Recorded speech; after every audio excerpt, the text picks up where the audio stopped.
Every major crime family in America, the Genoveses, the Gambinos, the Bonanos, the entire structure that ran organized crime for 50 years, all of it traces back to a single Wednesday afternoon in April 1931. Two men sat down for a seafood lunch at a Coney Island restaurant, and one of them excused himself to use the bathroom and never came back. What nobody knew at the time was that the man left sitting at that table. The most feared mafia boss in the country had already been dead for months. He just had not been told yet. If you had asked anyone in Lower Manhattan about Giuseppe Masseria back in 1905, they would have said he was just another Sicilian kid, another teenager from the old country, scrambling for work in a tenement. They had no idea. Masseria was born on January 17th, 1886, in Menfi, a small town in the province of Agrigento, Sicily. He arrived in America around 1902 or 1903. By most accounts, he was fleeing a murder indictment back home, which tells you everything about the kind of man arriving on American shores. He was not an immigrant looking for a fresh start. He was already a killer looking for a bigger playing field.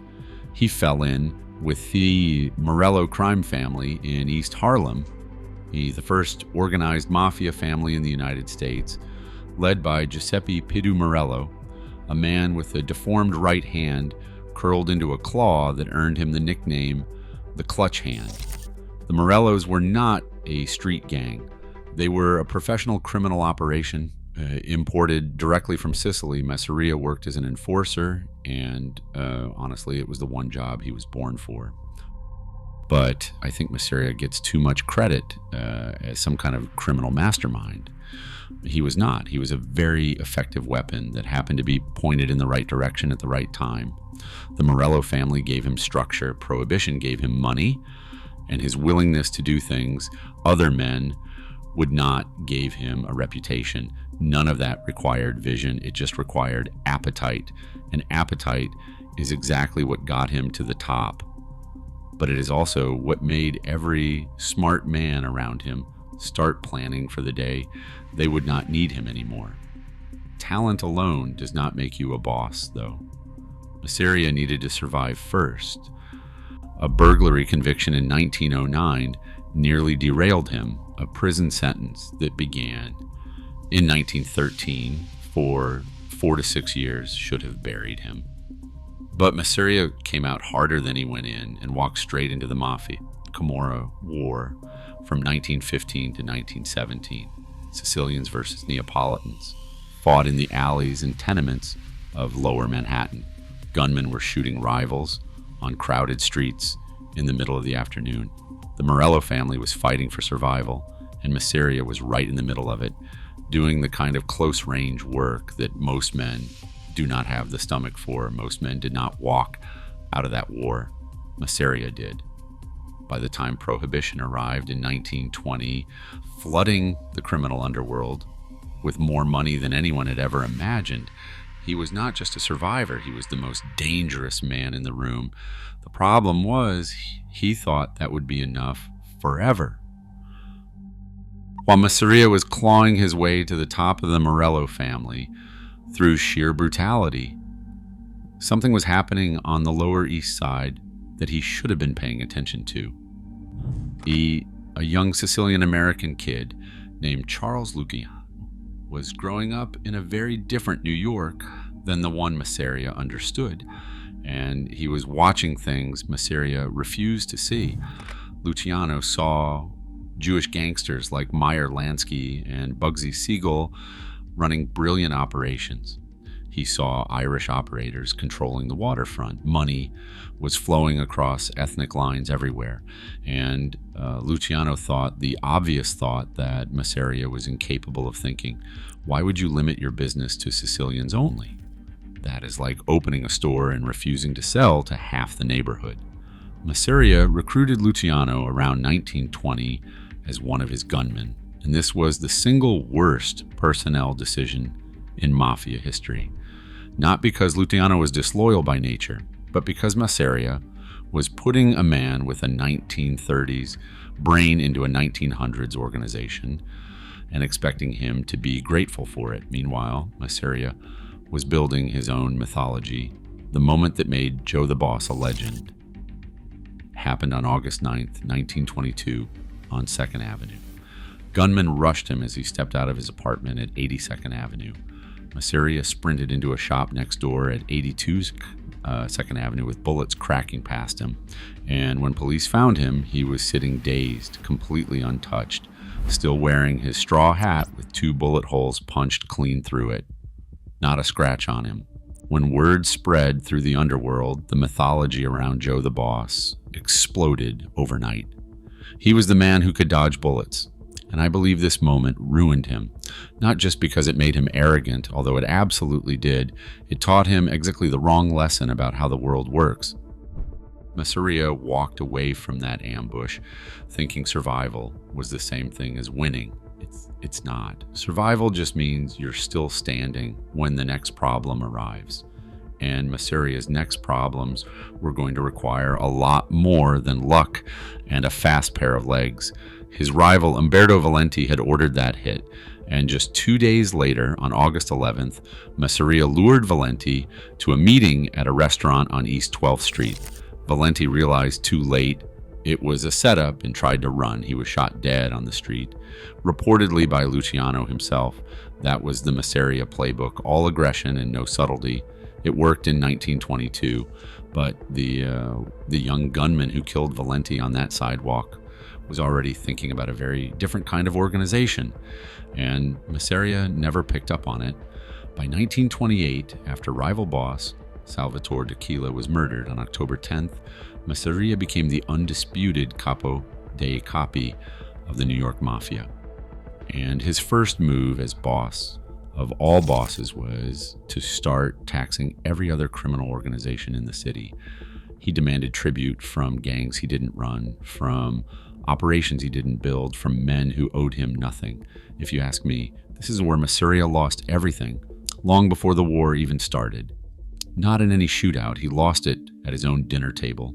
Every time he demanded a cut from a man who was smarter than him and forced that man to smile while handing it over. That's not power, that's a countdown.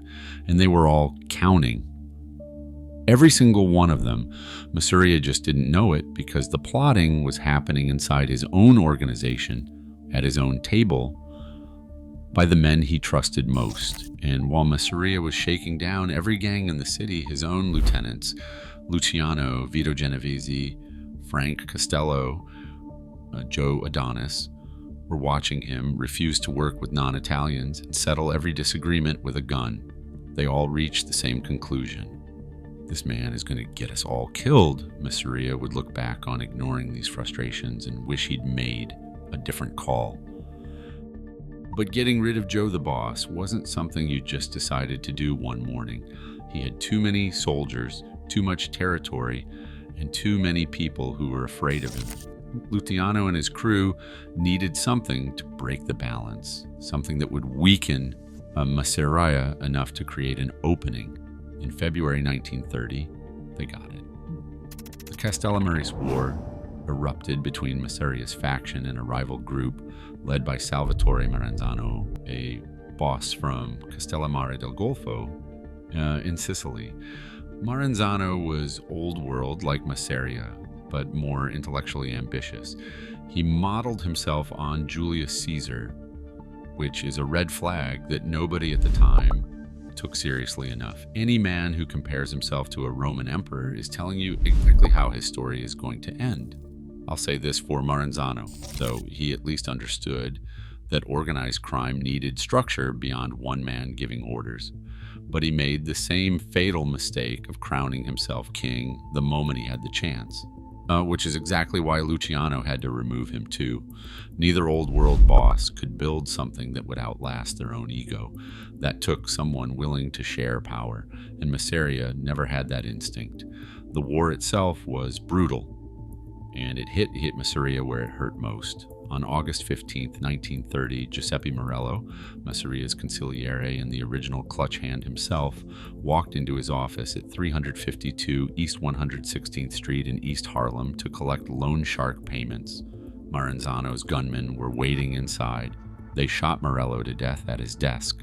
The man Masseria relied on more than anyone was gone, and Maranzano's men were getting bolder. Bombings, ambushes, daylight shootings in busy neighborhoods. The war was chewing through soldiers on both sides, and neither boss could land a finishing blow. So the question became simple: if neither boss can win, who breaks the stalemate? The answer was the one person both bosses underestimated. By late 1930, Lucky Luciano had secretly opened a back channel with Maranzano. The deal was simple. Luciano delivers Masseria's head. In exchange, he gets peace. He inherits Masseria's rackets, and he becomes Maranzano's second in command. Think about what Luciano was risking. If Masseria caught wind of these negotiations, Luciano would be dead within hours. This was the man who killed Umberto Valenti at a peace meeting, and Luciano was sneaking behind his back, cutting deals with his mortal enemy while sitting across from him at dinner, acting like nothing had changed. Every day, without Masseria finding out, was borrowed time. If Masseria had stopped here, pulled back from the war, made a deal, this would be a very different story. But Masseria couldn't stop. He was the man who dodged bullets. Retreat wasn't something he understood. And that's exactly what Luciano was counting on. If you're the kind of person who watches mob documentaries all the way through, subscribe. I break down stories like this every week. And the next one is just as ugly. I think people misunderstand what happened next. They call it a betrayal. Every documentary, every movie, every retelling frames it as Luciano stabbing his mentor in the back, but that is not what this was. Luciano looked at the American underworld and saw that it could be 10 times more profitable if it was run by people who could negotiate instead of people who could only threaten. Masseria was the cork in the bottle. Everything Luciano wanted to build was impossible as long as Masseria was alive, so he removed him. You can call that treachery if you want. I would call it a hostile takeover. So, on a Wednesday, in the middle of April 1931, Luciano called Masseria and invited him to lunch. The spot was Nuova Villa Tamaro, a seafood restaurant at 2715 West 15th Street in Coney Island, run by a Masseria associate named Gerardo Scarpato. Scarpato conveniently left the building before the food even hit the table and told people he was going for a walk. Masseria did not notice. He was too busy eating. The man consumed enormous quantities of food that afternoon. After the meal, they played Pinocle. Luciano sat across from him, playing hands, making conversation, knowing exactly what was about to walk through the front door. Then Luciano stood up from the table and said he needed the bathroom. He walked to the back of the restaurant and did not come back. Minutes later, 4 men walked through the front door: Albert Anastasia, Vito Genovese, Joe Adonis, and Bugsy Siegel. They fired more than 20 shots. Masseria was hit 4 times in the back and once in the head. He died at that Pinnacle table. Ciro Terranova, the artichoke king of East Harlem, was reportedly waiting outside in the getaway car. 2 of those gunmen, Genovese and Anastasia, were Masseria's own soldiers. They had fought in his war, eaten at his table, taken his orders, and no, I am not making that up. The famous crime scene photograph shows Masseria slumped on the floor with the ace of spades between his fingers. It is one of the most iconic mob images ever taken. But investigators later concluded the card was almost certainly staged by a press photographer looking for a dramatic shot. The death card was theater. And I think that single detail captures Masseria's entire life better than anything else in this story.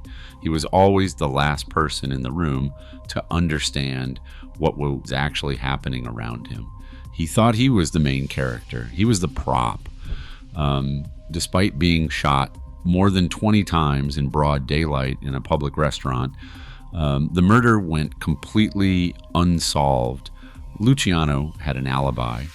Witnesses described 2 or 3 men leaving in a stolen car. Nobody was charged, indicted, or convicted. You would think someone would have said something. Nobody did. But Masseria's murder did not end the chaos. It just changed who was causing it. Maranzano reorganized New York's gangs into the 5 families structure we still talk about today, but he immediately declared himself the new supreme boss, demanded tribute, and began planning to assassinate Luciano. On September 10th, 1931, 5 months after Masseria's murder, a team of Jewish gangsters, men Maranzano had never seen before, secured through Meyer Lansky, walked into Maranzano's office at 230 Park Avenue disguised as government agents. They disarmed his bodyguards, then stabbed and shot Maranzano to death. Luciano had used Maranzano as a tool to remove Masseria and then immediately discarded the tool, which, looking back, was either incredibly brave or incredibly stupid. It turned out to be both. By the end of 1931, Lucky Luciano had done something nobody in organized crime had ever attempted. He convened a national meeting of crime bosses and proposed the Commission, a governing board that would settle disputes, divide territories, and manage organized crime collectively. The Commission abolished the boss of all bosses title forever. The title Masseria had claimed for himself, and it replaced one man's dictatorship with something closer to a corporate board of directors. I think that's the detail people miss when they romanticize the mob. Luciano did not just remove one king. He burned down the throne, and then he built a parliament in its place, except every member was a murderer. Few people talk about what the men in that restaurant went on to become. Anastasia became the Lord High Executioner of Murder Incorporated. Genovese gave his name to the family Masseria once controlled. Siegel built Las Vegas. Every gunman at that Coney Island table built an empire on the rubble of the one they destroyed. Joe Masseria was not a man the modern mafia worked around. He was the man who had to die for the modern mafia to exist, and his fatal flaw was not stupidity. He was cunning enough to survive for a decade at the top of New York's underworld. His fatal flaw was that he could not imagine a world that worked differently than the one he grew up in, and he surrounded himself with men who could. The most dangerous threat to any man in power is never his enemy across the table. It is always the lieutenant sitting next to him, excusing himself to use the bathroom, who never comes back. The 5 families that still carry the names of the men who replaced him. The commission model Luciano built endured for half a century, and restaurant owner Gerardo Scarpato, the man who conveniently went for a walk before the shooting, had his strangled body found stuffed in a burlap sack inside an abandoned car in Brooklyn in September 1932. Nobody was ever arrested for that one either. YouTube thinks you'll like the video on screen right now. Based on what you just watched, they're probably right.